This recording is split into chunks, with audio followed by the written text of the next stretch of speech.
የኢትዮጵያ የሲ አክሰስ ጥያቄ ባለፉት 5-6 ዓመታት በመንግስት ደረጃ ንግግር ከማድረጋችን በላይ የመደመር ሲሪየስ መጽሐፎች የመጨረሻው የመደመር ትውልድ በ2014 የወጣው የዛሬ 3 ዓመት ገደማ በመጨረሻው አካባቢ 240 ገጽ ላይ የጂኦፖለቲካል እይታ ለውጥ ይላል ርዕሱ። የጂኦፖለቲካችን እይታ መለወጥ አለበት የሚል ሐሳብ ያነሳል። ቀይ ባህርንና አባይን እያነሳ ቆይቶ ገጽ 245 ላይ በሁለት የውሃ አካላት ስር ይላል። የመንግስት እሳቤ ሁለቱን ውሃ በሚመለከት ምን እንደሚመስል ቁልጭ አድርጎ ያሳያል። የዚህ የሁለት ውሃ ናሬሽን የመደመር ትውልድ ላይ ተቀመጠው የትውልድ ጉዳይ ስለሆነ ኮንሺየስ ነበር። ትውልዱ ይህንን ጉዳይ ሲሪየስሊ አይቶ ምላሽ መስጠት አለበት የሚል እምነት ነበር። በሚስጥር ግን ሳይሆን በግልጽ የተጻፈ ነው። ማንም ሰው ማየት ይችላል።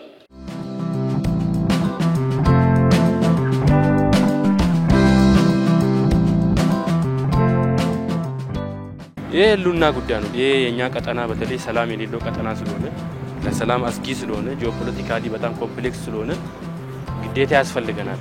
እኛ ወጣቶች ቀጣይ የዚህ ሀገር ተረካቢ እኛ ነን።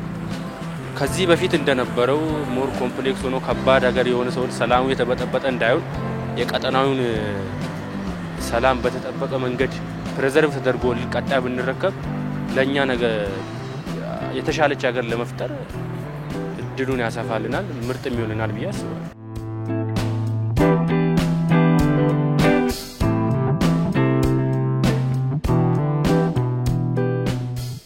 ይሄ ጉዳይ እኛም ጥያቄ ነው። እኛም የምንጠይቀው ጉዳይ ነው።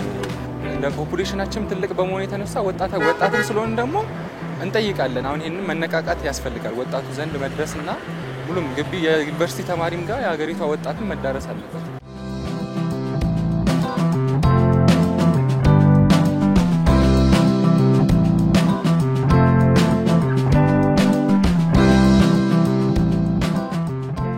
ኢኮኖሚካሊ ያደግን ነው። በርካታ ህዝብ አለን፣ ግን የባህር በር የለንም ማለት። ስለዚህ የባህር በር አስፈላጊነቱ ከኢኮኖሚ አንፃር አንደኛው ከኢንቨስትመንት ነው፣ ሁለተኛው ከንግድ አንፃርም በተለይ ከገቢና ከውጪ ንግድ አንፃርም ከተመለከትከው በቢሊየን የሚቆጠር ገንዘብ በየአመቱ እንከፍላለን እንደ መንግስትና ይሄንንም ጀምር መታስቀርበት ነው። የህልውና ጉዳይ ነው። እቺ ሀገር ለማደግ እና ብዙ ነገር ኤክስፖርት ለማድረግ የሆነ ግዴታ ያስፈልጋታል የባህር በር ላለው።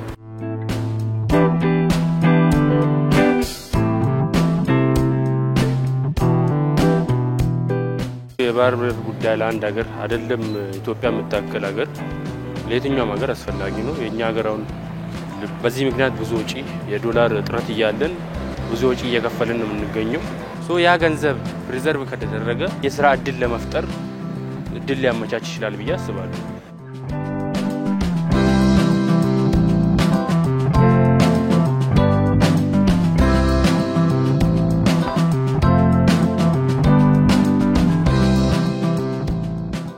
የባህር በር መከፈቱ ለኛም በጣም አስፈላጊ ነገር ነውና እኛም የብዙ አመት ጥያቄያችን ከዚህ በኋላ ያለውን የሀገር ተረካቢዎችም ስለሆነ ከፈትልን ሞሮፍ ከሌሎቹ ሀገራቶች እኩል በብዛት ተጠቃሚ እንሆናለን ብዬ አስባለሁ።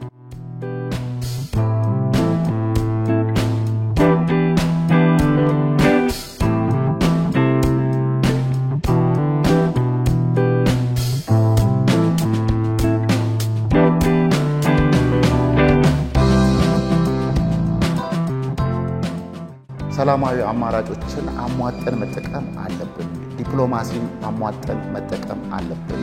አሁን የጠቅላይ ሚኒስትሩ አካሄድም እንደዛ ነው። ስለዚህ በሜዲዬሽንም ሆነ በኔጎሺዬሽን በተለያዩ ሜካኒዝሞች ተጠቅማ ኢትዮጵያ የባህር በር የምታገኝባቸው ሜካኒዝሞች መፍጠር ትችላለች።